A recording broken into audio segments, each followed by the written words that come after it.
We have made it to the end of a regular season here in year number 3. With just one more week to go, the Eagles are looking to finish off strong as we get into the postseason for the first time in this series. The past two seasons, Week 18 was very stressful for us. In order to make the playoffs in both seasons, we had to win, and we did not win either time. But this year, we have already clinched our playoff spot, currently sitting at a record of 12-4. Before we get into today's game, we do have a prospect profile, the final one of the year. We're also going to be having the regular season recap at the end as well today. So we've got a lot of stuff going on here in today's episode. We're going to be covering linebackers and defensive backs in the draft class. I'm going to include our edge rushers as well as we talk about our situation with the roster. Of course, we have three very solid pass rushers. Rookie Jabari Achabe, who's a star, along with Cleveland Ferrell and Josh Sweat. Sweat is on the final year of his contract, and he's had some trouble staying on the field this season, so we very well could look to add another edge rusher, whether they have their hand in the dirt or are a linebacker. Looking at our actual linebackers, we like guys who are versatile, jack-of-all-trades type of players like Winston Johnson, Akeem Davis-Gaither, and Josh Uche, with the latter two also being on expiring contracts. And of course, Bobby Wagner in the middle has been worth every penny this season, but he is also 33 years old and an impending free agent. So with Davis-Gaither, Uche, Wagner, and Sweat not under contract for next season, we do have some question marks here at linebacker. Malaysia Burgundy and David Agdimbango headline the left outside linebackers. Both of them are very good pass rushers, probably going to go in the top 15 picks, so we're not likely to land them. Somebody who I do think we are a lot more likely to land is Hannibal Savage out of New Mexico. Hannibal Savage really fits exactly what I look for in a linebacker. Someone who's a jack of all trades, master of none type of guy. As we dive into the film here, although he's coming from a small Mountain West school, he's been a very good player for the New Mexico Lobos, and as a day 2 pick, probably in the 3rd round, I think he'd be a perfect fit for us. Assuming we don't re-sign every single one of our linebacker who is a free agent, I think Hannibal Savage, if we were to draft him, could step in and start right away with his versatility. He's a good athlete, can get after the quarterback, productive in coverage. He just fits exactly what I look for in a linebacker in our system, and I think he would make a ton of sense for our football team. Middle linebacker as well is pretty strong. Jarek Hague out of Ole Miss looks like a strong first-round pick. He's a guy who could fall to us depending on where we are, but I don't think it's overly likely, which is why we don't have highlights here. But I do think maybe he's a guy the Eagles were to maybe trade up for if they want. Nasir Kadir out of Auburn is a player who I think it's a lot more likely the Eagles will have on the board when they are picking. I don't know how Philadelphia feels about using a first-round pick on a linebacker, considering they've developed so many good ones who were later-round guys, but I do think Nasir Kadir could be a really strong player.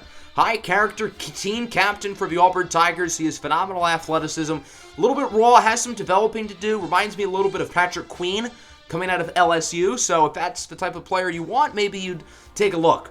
Along with Hannibal Savage, there are plenty of really good day 2 linebackers here, including Vartarius Stallion out of Liberty. I know his name says Vartarius Sutton, but his last name is actually Stallion. I mistyped it into the thing, so I will have to fix it. I apologize for the confusion, but Vartarius Stallion is a really talented player. His nickname is Rock Hard. That's a pretty fire nickname, if you ask me, and this is a kid who flies around the field. Again, not playing for an overly big program here with the University of Liberty, but I do think he would be a really solid day 2 pick, likely to go in the same range, probably 3rd round, along with Hannibal Savage. So if Savage hypothetically isn't on the board, Stallion would make a lot of sense as well.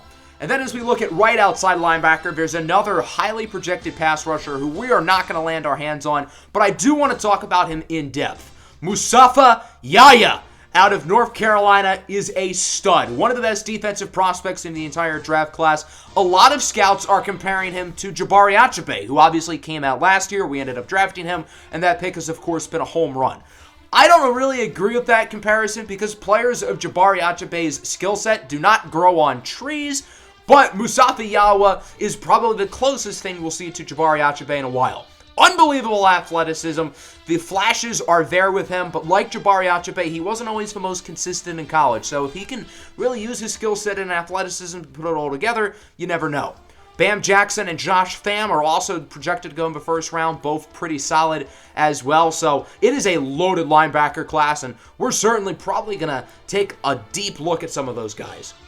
Now looking at the secondary, again, we have plenty of talent here. Nehemiah Richardson and C.J. Thomas has been one of the best cornerback duos in the league. They're both very different players, but they've complemented each other super well. Terrell Burgess has been our main slot corner. I do think we could definitely use some depth there. And then at safety, Burgess along with Deshaun Elliott, Jeremiah Nabuke, Joko Nwosu. We've got a lot of talent here, but I wouldn't mind adding some depth. And there are some really good first-round guys. Again, we're probably not going to pick any of these players, so I don't want to spend a ton of time on them, but I do want to go over these first-rounders because I really like them.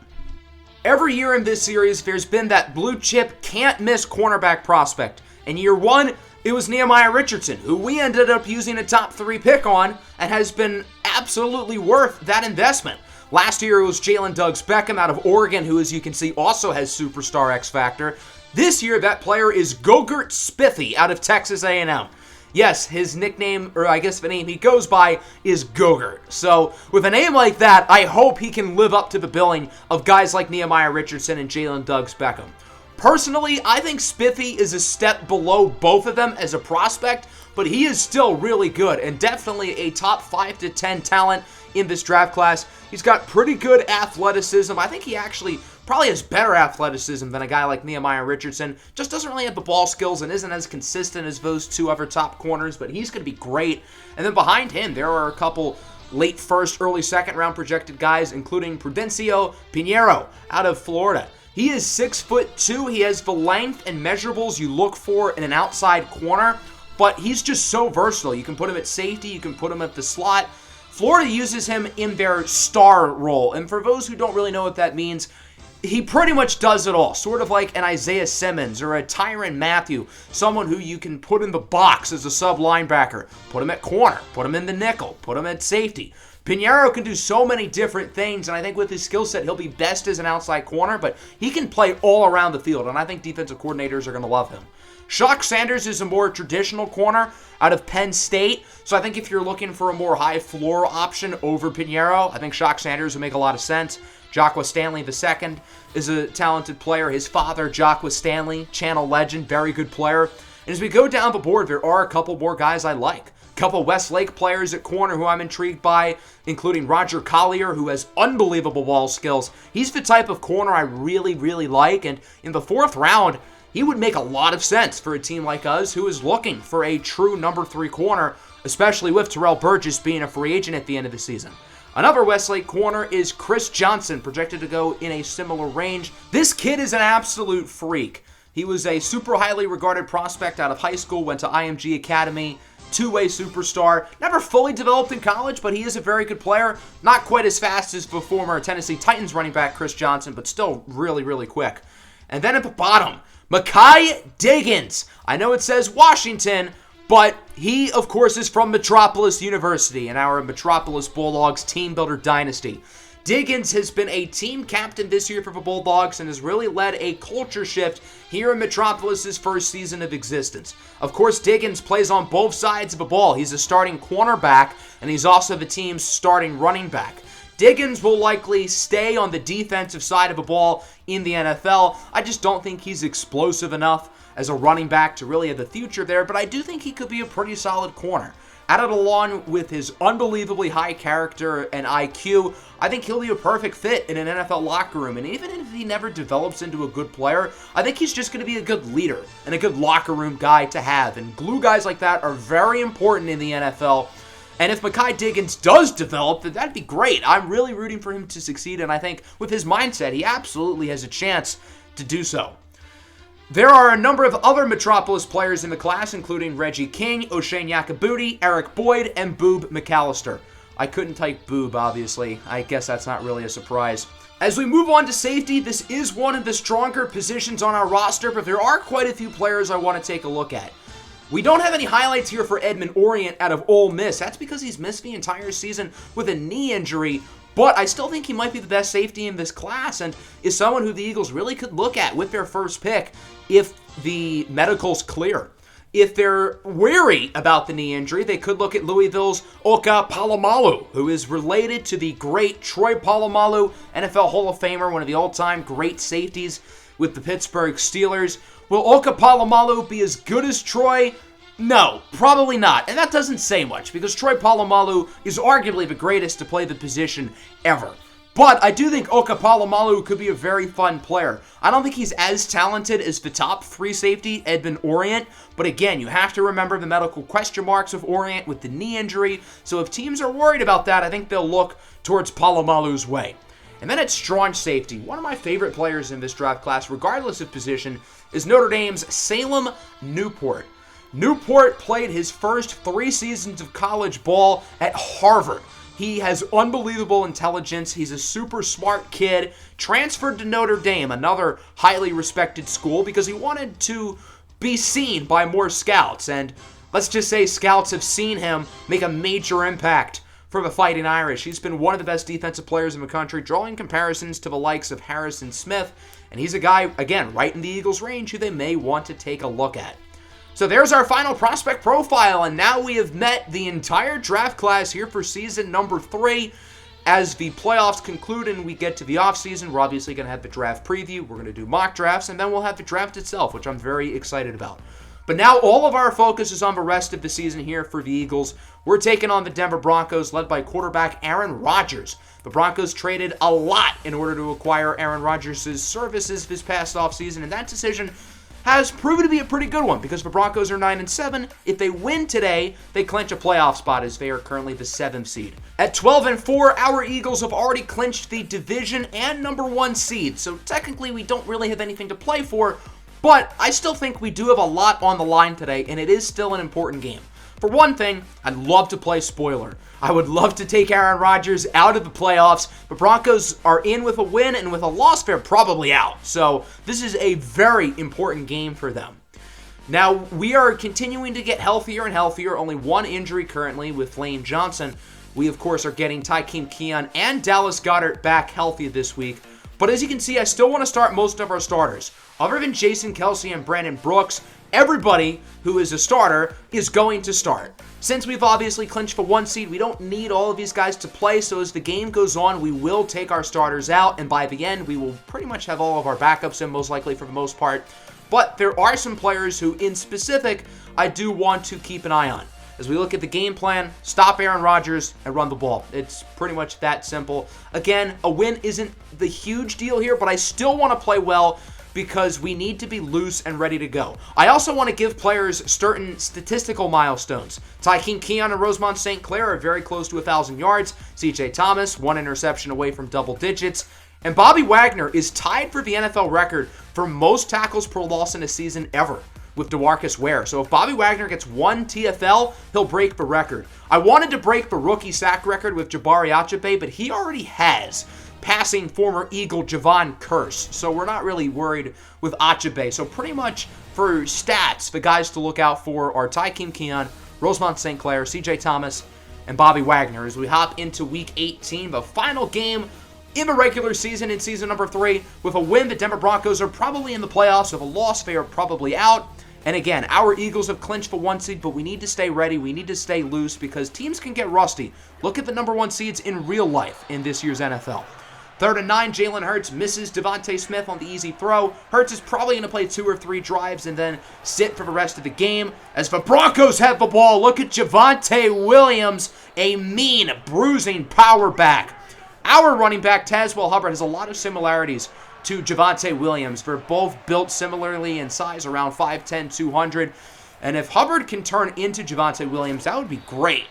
There is Cortland Sutton with a nice play, one of the many talented receivers on this team, along with Jerry Jeudy, KJ Hamler, and tight end Trace Bennett-Saylord, as the pass is intercepted by Terrell Burgess. So Burgess brings it to the 25. The Broncos had the football in the red zone, but Aaron Rodgers, who doesn't throw a lot of interceptions, particularly in the red zone, makes a big mistake there, and the Eagles get it back.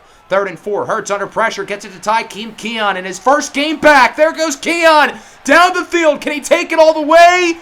No, he brings it to the 1.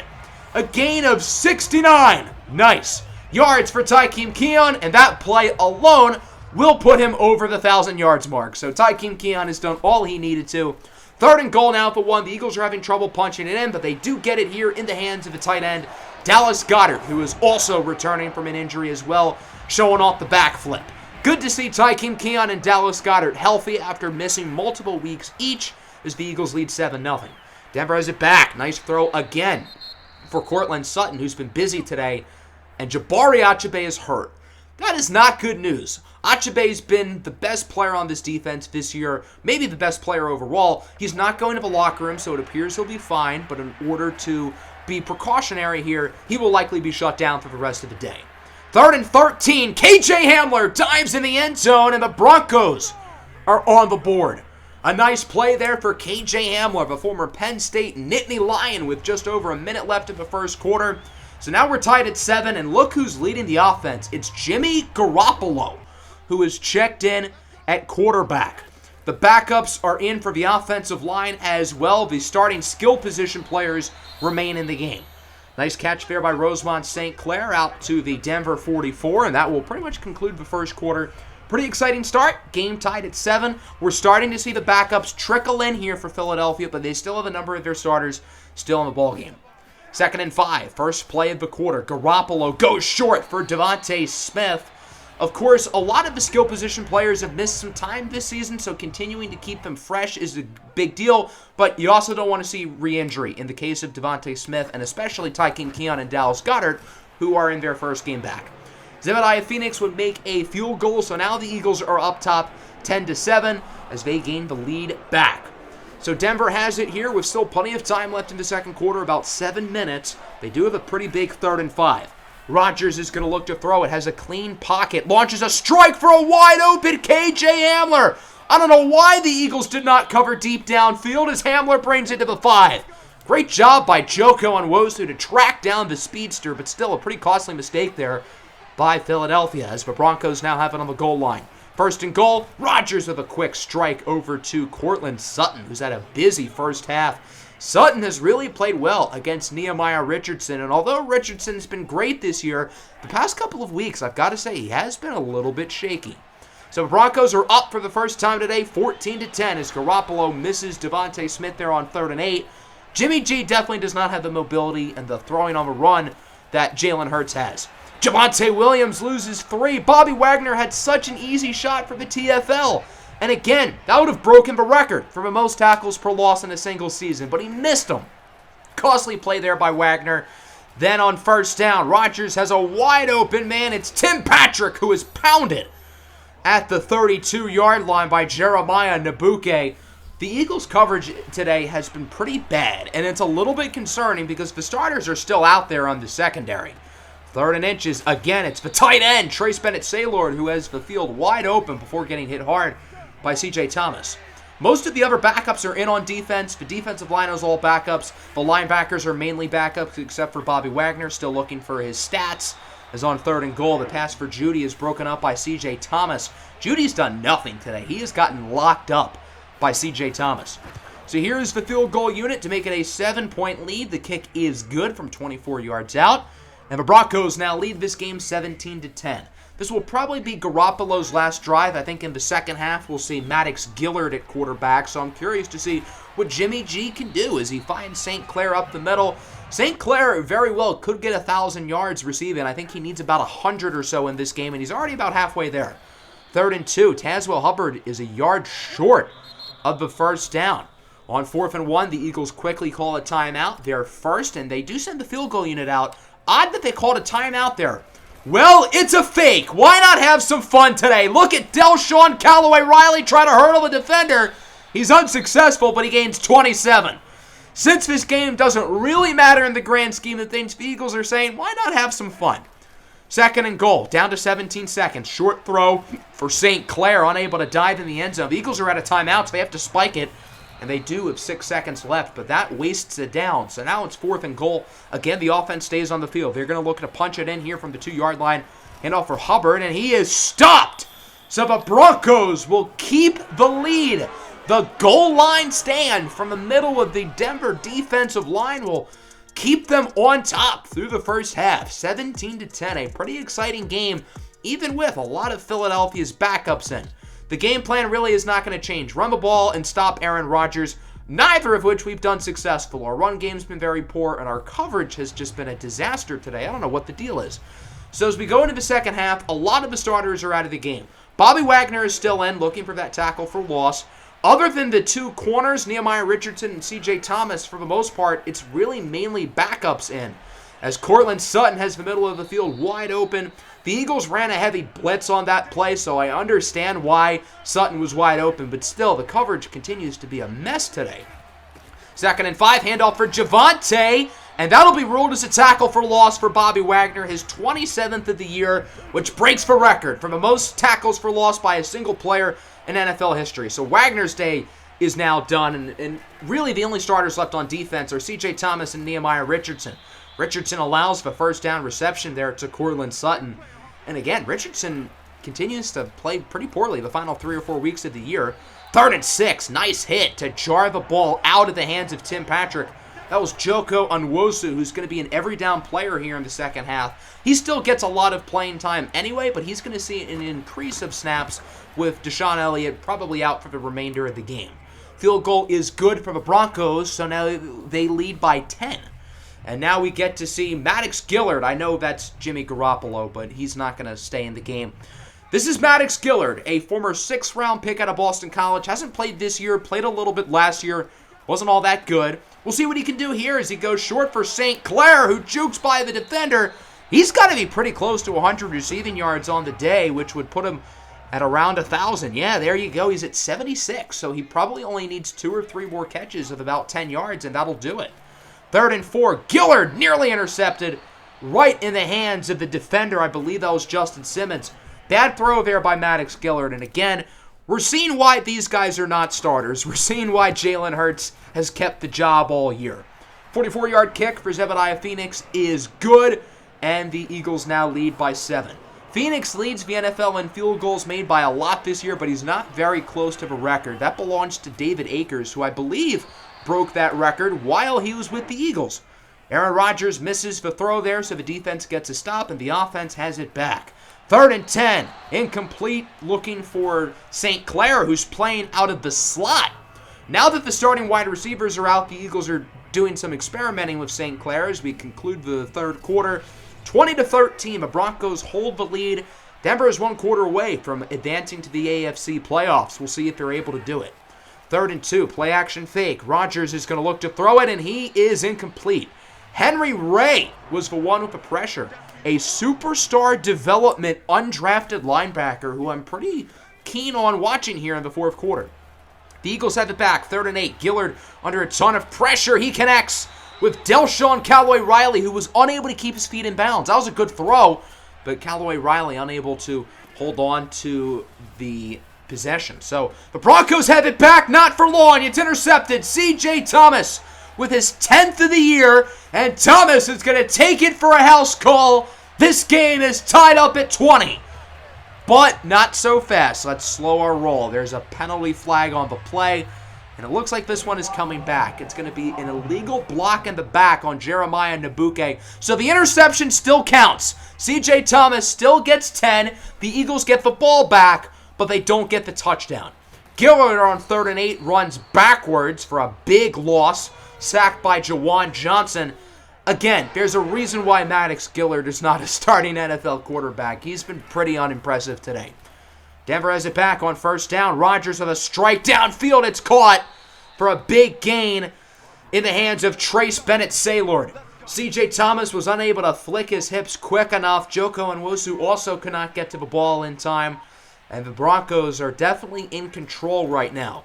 2nd and inches, handoff for Javonte Williams, who gets the first pretty easily to the 14-yard line. And that'll break the century mark in yardage for Javonte Williams as we reach the 2-minute warning. Broncos lead by 7.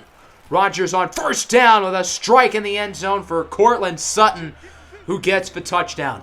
I can happily say Nehemiah Richardson was not the one who allowed the touchdown there. Richardson was still in the game, though. Him and Thomas have been in really the entire time. Now we get to see Maddox Gillard in a 2-minute drill style of offense as he gets it to St. Clair for a gain of 15. St. Clair is literally about 2 or 3 yards away from 1,000. He is so close. Now from the 37, Gillard scrambling to his right. He can run with it, but he's going to launch a dart in the hands of Scoop Shock, who brings it to the 16-yard line. Good to see the backups continuing to make some plays. 2nd and 1 now with 40 seconds to go at the 7. Gillard looking to throw it. He connects. Rosemont St. Clair with the touchdown. And St. Clair reaches the 1,000 receiving yards mark for the first time in his NFL career. And the Eagles bring you within 7. They still need an onside kick to win the game, so this is it. Zebediah Phoenix is unsuccessful. It's picked up by Jerry Jeudy. And the Denver Broncos have won this game and have punched their ticket into the playoffs. 27-20 is your final. A nice win here for Denver on the road, albeit we didn't totally try. We had a lot of our backups in, but we still accomplished what we wanted to today. Our starters, I think, are ready to go. They're not going to be rusty for when we play our first playoff game in 2 weeks. None of our key players got injured. So despite losing, it was not a failure of the day. Nothing catastrophically bad happened, which is good. Aaron Rodgers played pretty well minus the interceptions. All 3 of the quarterbacks were fine. None of them were bad, I guess. Javonte Williams was very solid. So was Tazewell Hubbard. Rosemont St. Clair, 11 catches, 111 yards, and 1 touchdown. That's a lot of ones for the first time 1,000-yard receiver. Cortland Sutton scored twice. He had a very big game. Both offensive lines were great. There was really not a whole lot of pressure. The only sack by Jamar Johnson. And then here are the rest of the stats. Whoop-de-doo. As I said in the beginning, we still have the season recap to do for the regular season, so make sure to stick around to see all of our stats and whatnot for the year.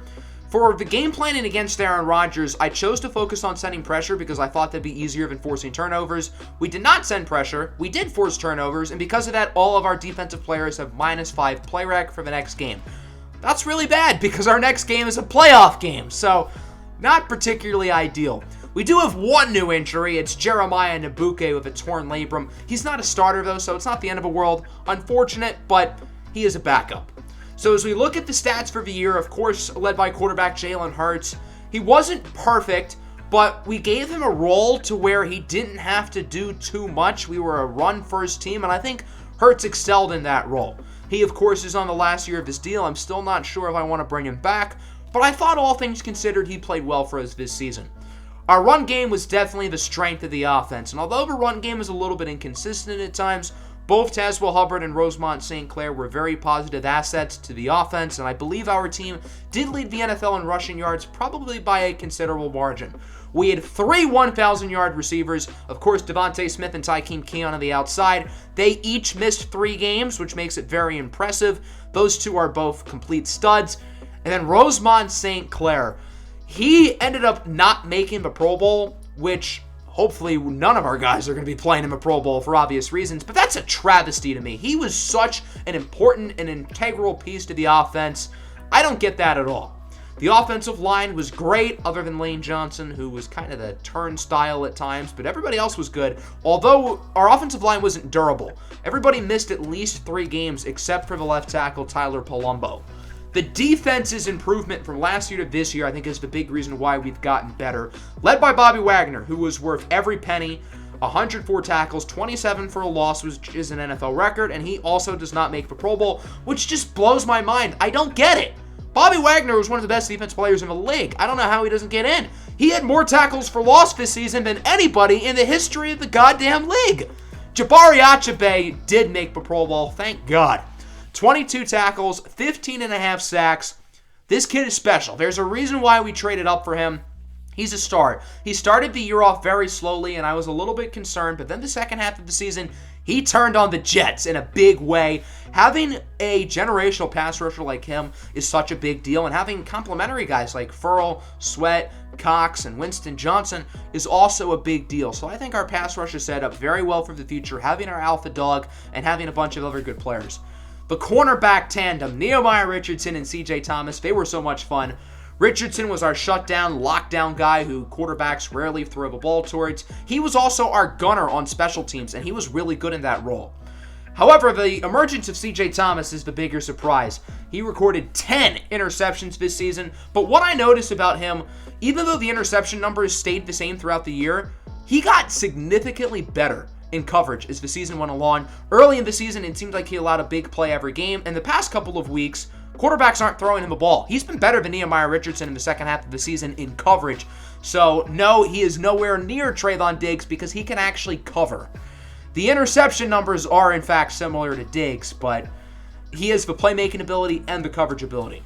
Zebediah Phoenix was great this year, a little bit shaky early in the season, but I think he's the best kicker in the league, and Jack Fox is also a baller as well. I do want to briefly go through the league leaders in stats as well. I figured a lot of people would want to see this. Look at Patrick Mahomes' numbers, 54 touchdowns, 8 interceptions. He didn't even have the highest passer rating among starters. That belongs to Dak Prescott. The lowest belongs to Tua Tagovailoa. Nick Chubb ran for 2,200 yards and 20 touchdowns. I don't know who you're supposed to give the MVP to, Nick Chubb or Patrick Mahomes, because they were both unbelievable. As we look at the receiving stats, some very interesting names here. Of course, Tyreek Hill and Devontae Smith are pretty high in yards per game. And as we look at touchdowns, I want to talk about Isaiah Thomas III real quick.